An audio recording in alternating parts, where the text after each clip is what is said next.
নিষিদ্ধ সংগঠন ছাত্রলীগের সভাপতি জনাব সাদ্দাম হোসেন। জনাব সাদ্দাম হোসেন, আপনাকেও আমাদের অনুষ্ঠানে স্বাগত জানাই। আপনি আপনার ব্যস্ততার মধ্যে আমাদেরকে সময় দিয়েছেন, সেজন্য আপনাকে অনেক হাসান, আপনাকে স্বাগত জানাই। আপনাকে দেখে ভালো লাগছে। এখন আমি যে প্রশ্নটা জনাব হাসনাত আব্দুল্লাহকে করব, সেই প্রশ্নটার ব্যাপারে একটু আপনার মতামত শুনতে চাইবো, কিন্তু আমরা একটু হাসনাত আব্দুল্লাহকে আগে শুনতে চাই। জনাব হাসনাত আব্দুল্লাহ, আপনি জানেন যে তথ্য উপদেষ্টা আপনার সহকর্মী সমন্বয়ক জনাব নাহিদ ইসলাম বলেছেন বঙ্গবন্ধু শেখ মুজিবুর রহমানকে জাতির পিতা হিসাবে তিনি মানে না অন্তর্বর্তী সরকার। ভারত পাকিস্তানের স্বাধীনতায় অনেকের অবদান রয়েছে, কিন্তু তারাও একজনকে প্রধান নেতা হিসেবে মেনে নিয়েছেন। যিনি অবিসংবাদিত নেতা ৭১-এ ছিলেন, তাকে মানতে আপনাদের অসুবিধা কোথায়? নাকি সেই রিসেট বাটন, যেটা কথা আমরা অনেক শুনেছি, আপনারা আসলেই চেপেছিলেন? জনাব হাসনাত আব্দুল্লাহ, দেখেন, এই যে আমাদের বঙ্গবন্ধু তো একটা ব্যবসা হয়ে গিয়েছিল। আমরা যদি দেখি বিগত 15-16 বছর এই পুরো সময়টা বঙ্গবন্ধু, একটা কালচারাল বঙ্গবন্ধু একটা হয়েছিল, কমার্শিয়াল বঙ্গবন্ধু একটা হয়েছিল, পলিটিক্যাল বঙ্গবন্ধু একটা হয়েছিল, এবং বঙ্গবন্ধুকে একটা হচ্ছে নবীর পর্যায়ে নিয়ে যাওয়া হয়েছিল, যাকে নিয়ে কোনো ধরনের মন্তব্য, কোনো ধরনের বক্তব্য, কোনো ধরনের ক্রিটিসিজম, অর্থাৎ তাকে আনক্রিটিক্যালি অ্যাকসেপ্ট করতে হবে, এই পর্যায়ে কিন্তু নিয়ে যাওয়া হয়েছিল।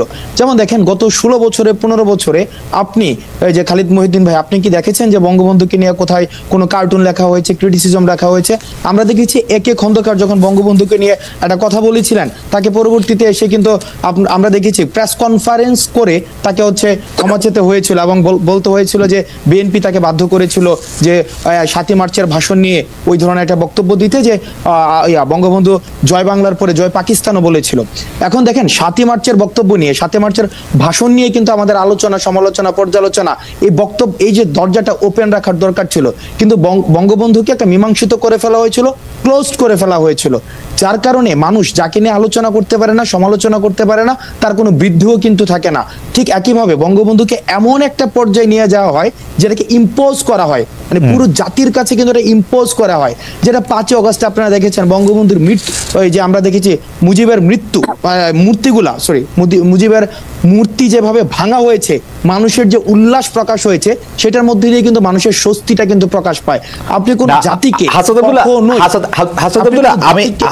আপনার অনুমতি নেই, আমি আসলে দুটি বিষয় আপনি কথা বলতে চান। আপনি বলেছেন যে বঙ্গবন্ধু নিয়ে ব্যবসা হয়েছিল, আমি অবশ্যই স্বীকার করি বঙ্গবন্ধুকে নিয়ে ব্যবসার কথা ডক্টর রহমান তার নিজস্ব আলোচনায় অনেকবার অনেকভাবে এটি বলেছেন, আমিও নিজে এটি বলতে চাই।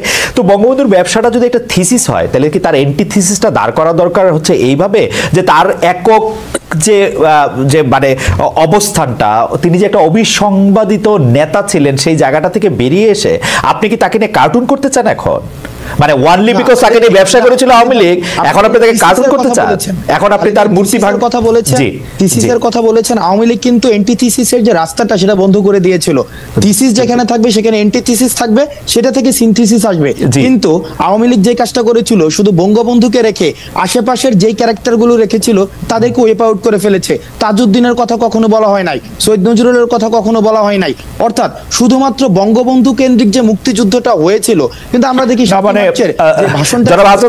আমি আপনাকে একটু অনুরোধ করতে পারি যে আপনার তো অনেকগুলি ভার্সন, আপনি এখন কোন ভার্সনে আসেন আমি ঠিক জানি না, কিন্তু আপনাকে কি আমি দেখতে পারি যে আপনি বলছেন যে তাজউদ্দিন আহমেদ কোশিয়ার করা ছিল, তাজউদ্দিন আহমেদের পরিবারের থেকে সবাই আসলে সরকারে কোনো না কোনো ভাবে ছিলেন সবসময়। সৈয়দ আশরাফুল ইসলামের কথা, সৈয়দ নজরুল ইসলামের কথা বলেছে, তার পরিবারেরও আসলে মানে সদস্য আওয়ামী লীগের সর্বোচ্চ পর্যায়ে, দ্বিতীয় সর্বোচ্চ পর্যায়ে পর্যন্ত উঠেছিল। এবং আপনি থিসিস, এন্টিথিসিস এবং সিনথিসিসের কথা বলেছেন। আপনি নিশ্চয়ই এটিও জানেন ৭৫ থেকে ৯৬ সাল পর্যন্ত বঙ্গবন্ধুর নাম উচ্চারণ করা পর্যন্ত একটি নিষিদ্ধ জায়গা পর্যন্ত ছিল। আপনারা সবগুলি জিনিসই বিবেচনা করেছেন কিনা? দেখেন, ঠিক একইভাবে যেমন ৭৫ থেকে ৯৬ পর্যন্ত বঙ্গবন্ধুর নাম উচ্চারণ করা নিষিদ্ধ ছিল, ডিজিটাল সিকিউরিটি অ্যাক্টে বঙ্গবন্ধুকে নিয়ে কোনো ধরনের, যেটাকে তথাকথিত, যেটাকে আমরা বলি যে ইয়া হবে, মানে বঙ্গবন্ধুর যে কন্ট্রিবিউশন ক্ষুণ্ণ করা হবে, এমন ধরনের বক্তব্য দেওয়া যাবে না, ডিজিটাল সিকিউরিটি অ্যাক্টে কিন্তু ছিল। বঙ্গবন্ধুকে যেভাবে উপস্থাপন করা হয়েছিল সেটা কিন্তু প্রশ্নবিদ্ধ। এখন ইতিহাস কিন্তু ম্যাথস না, ইতিহাস কোনো, এটার অবজেক্টিভ অ্যানালিসিসের জন্য ডোরটাকে ওপেন রাখতে হবে, এবং এটাকে আমরা কোনো ধরনের ম্যাথসের মতো কনক্লুশনে যেহেতু আসতে পারি না, বা এটার কোনো ধরনের সলিউশন নাই, সেটা সবার পলিটিক্যাল হিস্সা, সেটার হিস্টোরিক্যাল হিস্সা সবাইকে ইকুয়ালি দিতে হয়, যেই রাস্তাটা যেটা আওয়ামী লীগ নিজে বন্ধ করে দিয়েছে। এবং আমরা মনে করি আপনারা কি সেই রাস্তাটা খুলছেন নাকি সে বন্ধ রাস্তার পাশে? আচ্ছা, আপনারা কি সেই রাস্তা খুলছেন নাকি সে বন্ধ রাস্তার পাশে আরেকটা বন্ধ রাস্তা করছেন? দুটি না, আমরা কোনো বন্ধ রাস্তা করছি না। এখানে জাতির পিতা হিসাবে যেভাবে চাপিয়ে দেওয়া হয়েছে, যেটাকে পারিবারিক একটা টেন্ডার হিসাবে চালানো হয়েছে, পারিবারিক টেন্ডার, শেখ রাসেলের নামে জন্মদিন, এই যে পারিবারিক টেন্ডার চালানো হয়েছে, ফজিলুদ্দিন নেসার নামে জন্মদিন, এভাবে একটা পরিবারের মধ্যে মুক্তিযুদ্ধটাকে কুক্ষিগত করা হয়েছিল। আমরা সেই ডোরটাকে ওপেন রাখছি, অর্থাৎ সবার যে ঐতিহাসিক হিস্সা সবাই ইকুয়াল প্রপোর্শনের ভিত্তিতে পাবে, আমরা সেই চর্চাটাকে আমরা করতে। মানে আপনি মনে করছেন যে বঙ্গবন্ধু এবং অন্যান্য আরো 4-5 জনের সমান হিস্সাই পাওয়া উচিত, মানে ইকুয়াল সবার, মানে everyone involved in the liberation war equal, মানে আপনি বঙ্গবন্ধুর ইকুয়াল আর কাকে কাকে 1971 সালে বাস্তবতা বঙ্গবন্ধুর ইকুয়াল আর কাকে কাকে মনে করেন যে তার সমান পাওয়া উচিত? দেখেন, এখন বঙ্গবন্ধুকে তো আপনি ক্রিটিসিজমের ঊর্ধ্বে রাখতে পারেন না, আমি ক্রিটিসিজমের ঊর্ধ্বে রাখতে চাই না। না আব্দুল্লাহ, আপনি আমাকে ভুল বুঝবেন না, আমি ক্রিটিসিজমের ঊর্ধ্বে রাখতে চাই না। আমি শুধু জানতে চাই যে 1971 সালে পাটাতনে দাঁড়িয়ে আপনি বঙ্গবন্ধুর ইকুয়াল পজিশনে কাকে কাকে রাখতে পারবেন। ডক্টর জাহেদ একটু উসখুস করছেন, আমরা ডক্টর রহমানকে শুনবো, কারণ উনি সবচেয়ে মানে মোক্ষম যুক্তিগুলি নিশ্চয়ই নিজের মনে আলোচনা করেন। আপনার কাছে একটু শুনতে চাই যে 71 পাটাতনে দাঁড়িয়ে আপনি কাকে কাকে আপনি ইকুয়াল মনে করেন?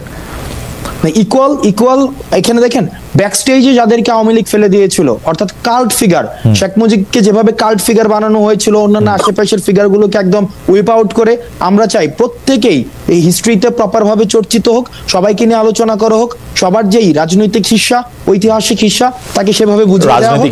আমরা তাজউদ্দিন আহমেদের কথা আমরা বলতে পারি, সৈয়দ নজরুলের কথা আমরা বলতে পারি, আমরা ভাসানীকে নিয়েও কিন্তু আমরা চর্চা করতে সেভাবে দেখি নাই।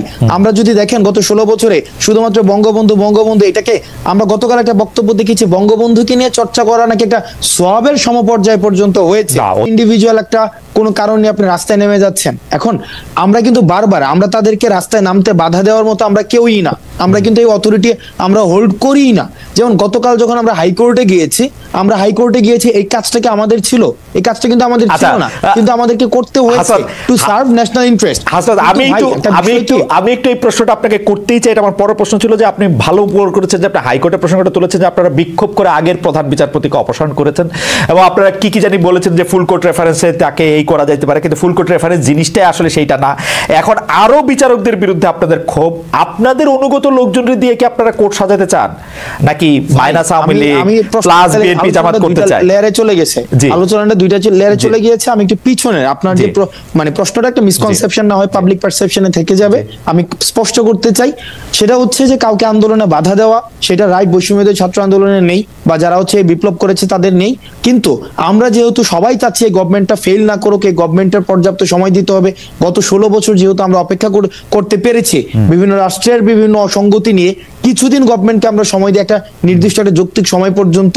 দেন হচ্ছে আমরা যে আমরা দেখেছি ভাই, আপনি টিএসসি তে আসেন, ডিভোর্সের ইস্যু নিয়ে পর্যন্ত হচ্ছে টিএসসি তে মানুষ আসে, ডিভোর্সের ইস্যু, চাকরি জাতীয়করণ করা, তারপর হচ্ছে গ্রেডেশনের জন্য কেউ 9 গ্রেডে রয়েছে তাকে 8 গ্রেডে নিয়ে যাইতে হবে, 11 গ্রেডেটা 10 গ্রেডে নিয়ে যাইতে হবে। প্রত্যেক দিন এই পার্সোনাল ইস্যুগুলো নিয়ে কিন্তু আসে, এটা হচ্ছে একটা বিষয়। সুতরাং আমরা হাসিনার সুরে কথা বলছি না, অর্থাৎ গভর্নমেন্টকে যৌক্তিক সময় আমরা গভর্নমেন্টের সমালোচনা করি। আমরা গভর্নমেন্টকে যখনই দেখছি যে হচ্ছে প্রপারলি পাবলিক যে পারপাস রয়েছে, আমরা যেই স্বপ্ন নিয়ে হচ্ছে এই গভর্নমেন্ট এসেছিল সেটা যখন হচ্ছে না, আমরাও কিন্তু গভর্নমেন্টকে কিন্তু ব্যাপারটা এমন না যে ছাত্রলীগের মতো আমরা গভর্নমেন্টকে সবকিছুতে ব্লাইন্ডলি আমরা সাপোর্ট দিয়ে যাচ্ছি, ব্যাপারটা কিন্তু এমন না। যেটাকে কনস্ট্রাকটিভ ক্রিটিসিজমের মধ্য দিয়ে প্রপার ওয়ে ফাইন্ড আউট করা, সেটাই হচ্ছে আমাদের একটা কাজ। এবার আমি কি দ্বিতীয় প্রশ্নটায় যাব নাকি তৃতীয় প্রশ্নটা আবার আপনি আমাকে পূর্ণাঙ্গভাবে? আমার মনে হয় আপনি আপনার জায়গা থেকে পরিষ্কার করেছেন বিষয়টা। আপনি হাইকোর্টের এটাতে আপনি বলেন যে আপনারা হাইকোর্টে যাইতেছেন, আপনারা প্রধান বিচারপতিকে অপসারণ করেছেন, তারপরে এখন দাবি তুলছেন অনেক বিচারকের অপসারণ করার থেকে। সেই ক্ষেত্রে কি আপনারা মাইনাস আওয়ামী লীগ করে জামাত বিএনপি প্লাস করতে চান, নিজেদের লোককে ক্ষমতায় বসাতে চান? আপনারা একটা লিস্ট কি দিয়েছেন যে এই লোককে আপনারা বিচারকে চান? আপনাদের সাথে কি আলোচনা করে নিয়োগ দেওয়া হচ্ছে যে এই লোককে নিয়োগ দিতে হইলে কি আপনারা বলবেন যে না উনি আওয়ামী লীগ করে সেজন্য দেওয়া যাবে না? ব্যাপারগুলি কি এরকম, মানে আপনারা আর কি? ওকে খালেদ ভাই, আমি এই জায়গাটা একটা স্পষ্ট করি। প্রথমত, এই যে আমাদের ক্ষোভটা ছিল, এই দায়িত্বটা কার ছিল? এই দায়িত্বটা ছিল যেহেতু গভর্নমেন্টটা 2 মাসের বেশি ফর্ম হয়েছে, এই গভর্নমেন্টেরই কাজ ছিল যে এই 16 বছরে এই সরকারটাকে, এই একটা অবৈধ সরকারকে প্রতিষ্ঠিত করার জন্য আমরা বারবার দেখেছি হাইকোর্টের ক্ষেত্রে কিন্তু সবচেয়ে গুরুত্বপূর্ণ ভূমিকা রেখেছে। এখানে দেখেছি জুডিশিয়ারি বিভাগকে ব্যবহার করে আওয়ামী লীগ সরকার বিভিন্ন বিষয় তার নিজের মতো করে সাজিয়ে নিয়েছে।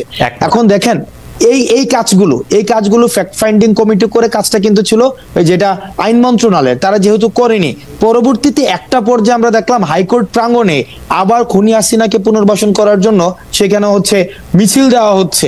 এখন যেখানে এত আমাদের ১,৫০০-এরও বেশি, আব্দুল্লাহ, আপনি কি আপনার ফর্মুলাতেই বলি, আপনি কি এই সরকারকে যথেষ্ট সময় দিলেন? আমি আপনাকে বলতে চাই যে আদালত প্রাঙ্গণে খোদ মানে গুরুত্বপূর্ণ জায়গায় একটি লিস্ট ঘুরে বেড়াচ্ছে যে এই ২৬ জন বিচারককে আসলে অপসারণ করা হবে বা তাদেরকে চায়ের দাওয়াত দেওয়া হবে, তাদেরকে ছুটিতে পাঠানো হবে। এই লিস্টটা কি আপনারা দিয়েছেন? আপনারা দিচ্ছেন? পয়েন্টটাকে আমি অ্যাড্রেস করব। আমি অন্ততপক্ষে ৫ জন উচ্চ আদালতের বিচারকের কথা জানি, তাদেরকে এই অপসারণ লিস্টে রাখা হয়েছে কারণ তারা আপনাদের এগেইনস্টে রায় দিয়েছেন বা কোনো রায় আপনাদের বিপক্ষে গিয়েছে। সেই লিস্টটাকে আপনারা দিয়েছেন?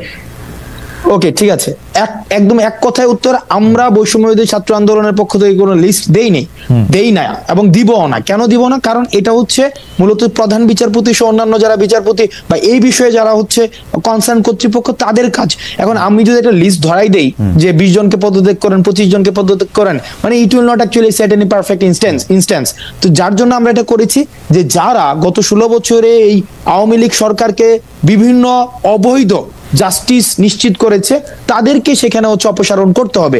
এখন আমরা দেখেছি যে ৫ আগস্টের পরেও কিন্তু জুডিশিয়ারি পরিকল্পনা ছিল। আপনারা তো এক্সপার্ট না, আপনারা কি জানেন? আমাকে